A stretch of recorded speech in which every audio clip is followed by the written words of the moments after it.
Ces fourmis ont perdu la tête. Elles ont ciblé ce canard dodu, mais pas pour le ramener comme festin. Au contraire, elles vont le jeter d'une falaise à 5 km de là. Ces fourmis ont collaboré avec une coordination parfaite pour déplacer le canard, même en traversant montagne et vallée pour s'en débarrasser. Il se trouve que ce canard, qui campait sur la montagne, avait offensé une fourmi ouvrière. Il a vu la petite fourmi tirer une grosse fève et est devenu très curieux. Le canard a sorti son doigt pour piquer la fourmi seule pour la tester. Mais il a sous-estimé la force de la petite créature. Alors le canard a commencé à jouer des tours. Il a jeté une thermos sur la fourmi. La fourmi a persisté puis il a empilé fruits et légumes dessus. La fourmi a chancelé mais n'a pas été écrasée. Pour pousser la fourmi à ses limites, ce malotru a mis des obstacles. Mais la petite créature résistante les a surmontés. Le canard n'a pas lâché. Ses idées folles n'arrêtaient pas de venir. Il a même fait marcher la fourmi sur un fil de fer. La fourmi tremblait terriblement maintenant, même avec ses compétences. Elle n'a pas pu supporter les tours du canard et a été écrasée sur le champ. Ce comportement méprisable a rendu les fourmis furieuses. Le canard n'a montré aucune sympathie et a même ri, voyant à quel point le canard était gros. La fourmi n'a pu que partir impuissante. Mais elle ne voulait pas abandonner tant de nourriture.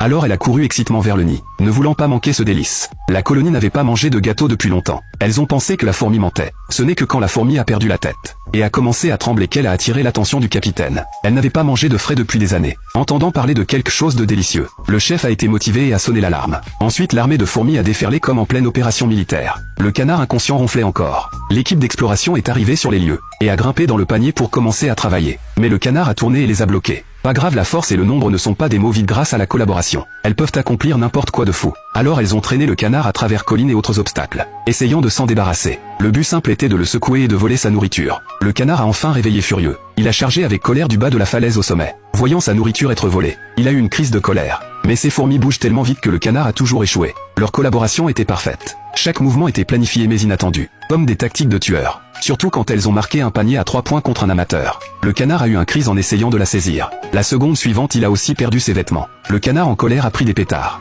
Même avec ses vêtements déchirés, il était déterminé à attraper ces fourmis. Mais finalement à cause de l'explosion, le canard est tombé de la falaise à nouveau.